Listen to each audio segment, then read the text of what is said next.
سلام به بچه ای موویز. ما اومدیم با اولین ویدیو یوتیوبمون بعد از بالا و پایین‌های بسیار. بالاخره استودیو اوکی شد و اومدیم پیشتون. بذارید همین اول یادکاری بگم که من آریانم. منم علیم. ما دو تا داداشیم خیلی فیلم میبینیم. خب الان اومدیم اینجا دورم دیگه عشق کنیم، 4 تا فیلم به شما معرفی کنیم، شما ببینید دورم دیگه خلاصه لذت ببریم. هدف ما بیشتر دوستی و رفاقته و این ارتباطی که بین من و شما وجود داره. همین اول کاری بریم با 5 تا از خفن ترین و بهترین فیلم‌های مافیایی تاریخ سینما باهاتون هم باشیم. شروع کنیم با اولین لیست فیلممون، فیلمی که احتمالاً هممون دیدیم، خفن ترین و واقعا میشه گفت بهترین سری مافیایی سینما. واقعا حرف نداره.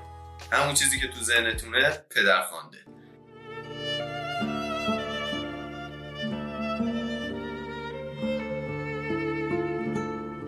پدرخوانده که کارگردانش فرانسیس فورد کاپولو، خیلی فیلم‌های خفن‌تری داره، بعداً بهشون میرسیم. بخوام برم سراغ موزیکش که اصلا حرف نداره، ماندگار سنگین موزیک که پلی میشه قشنگ میری تو فاز گنگستری و اصلا رو در میاری. بازیگری‌ها که دیگه اصلا نگم براتون، آل پاچینو، براندو پکیج کامله، اصلا گلچین کردن گذاشتن توی این فیلم. بعد بخوام برم سراغ داستان و فیلمنامه که اصلا فیلمنامه سنگین و کاملا غنی، یعنی شما با یه بار دیدن همه چیزو شاید متوجه نشید اصلا. ببینید و هنوزم بعد سالها میام بهش اشاره میکنم، یه چیزای جدیدی ازش کشف میشه و پسر خانواده که قرار نبود اصلا توی این داستانا باشه، اون قوس شخصیتی اصلا قرار نبود بخواد مافیایی باشه، سرباز بچه درسون دانشگاه میرفت، ولی مافیا با کسی شوخی نداره. هرچند حالا یه جنبندی سریع‌تر هم بکنیم که بریم سراغ فیلم‌های بعدیمون. سری دوم این فیلم واقعا فوق‌العاده بود، بهترین فیلم تاریخ سینما بعد از فارست کام. خب به نظر من بهترین فیلم بدون حرف. نه، فارست کام یه چیز دیگه بود، حالا بعدا ما در موردش میپردازیم. اما سری 1 و 2 واقعا قوی بود. سری سوم افت کرده بود، یکم اینکه خیلی هم ازش فیلمنامه اومده بود پایین، ضعیف‌تر شده بود. خود کارگردانش هم گفت که اصلا قرار نبود سومی ساخته شه. حالا بریم سراغ جنبندی. از 10 نمره بده. 100%. نسخه 1 و 2 رو من میگم 10/10، ولی به سومی 7 و 8 بیشتر نمیشه داد. من اولیو میدم 9، دومیو میدم 10 که اصلا یه تابوه واسه من، و سومی میدم 7. بریم سراغ فیلم دوم، فیلم پالپ فیکشن، یکی از خفن ترین فیلم های آقای تارانتینو.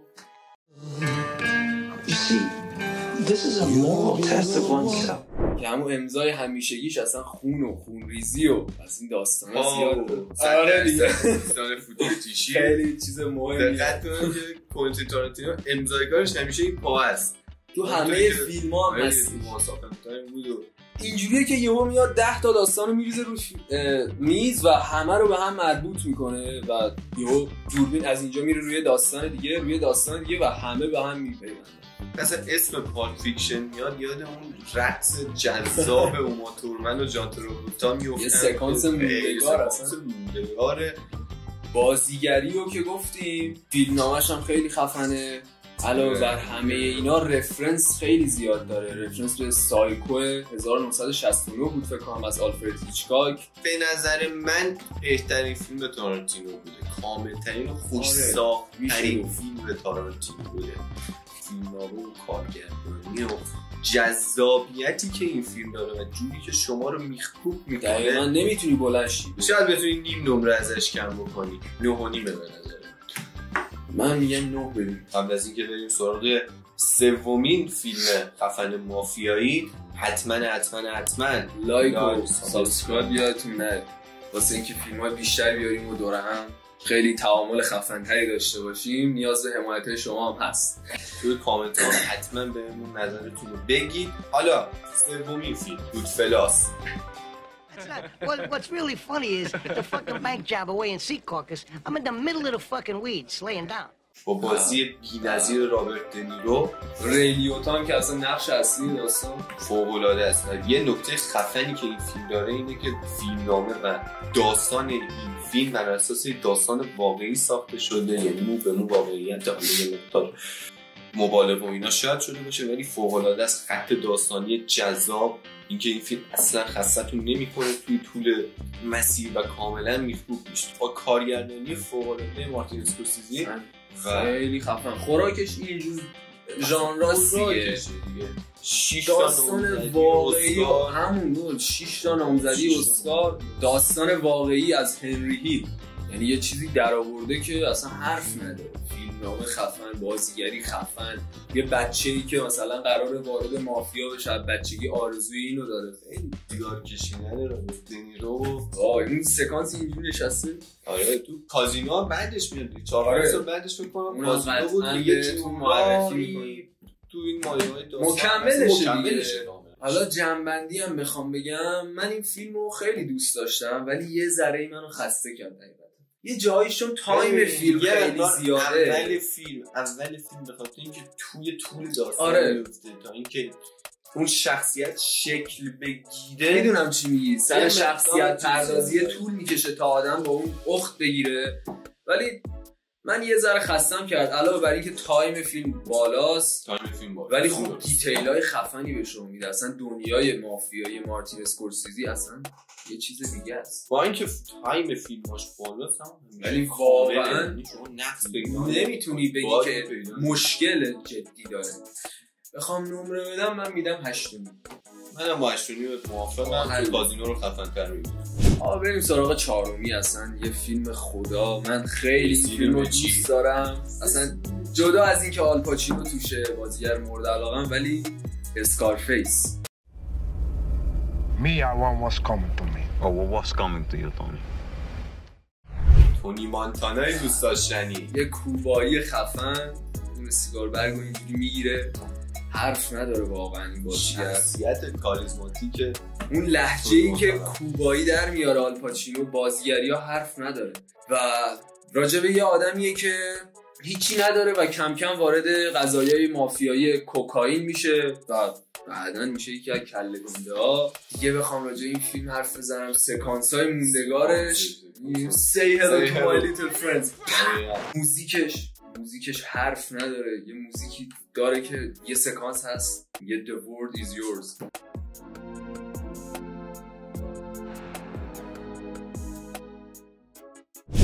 این سکانس خیلی خفنه، همش خاطره و مثلا گنگستری. من داریم ویدیو رو ریکورد میکنیم، قشنگ میخوام برم کار خسته بگیرم و برم تو خیابون برم شاتگان اوپن بورد واسه خودمون میسازم. تو جنبندی و سریعتر جنبندی و من به این فیلم میدم 9. همه رو بالا دارم میدم ولی خب تاپ 5 دیگه. تاپ 5 درجه‌ای که آوردیم یه فیلمایی که تر نداریم، همون 9 رو من میدم به خاطر اینکه بهتر از نمیاد. میرسیم به آخرین فیلمی که قراره بهتون معرفی کنیم، اسنچ.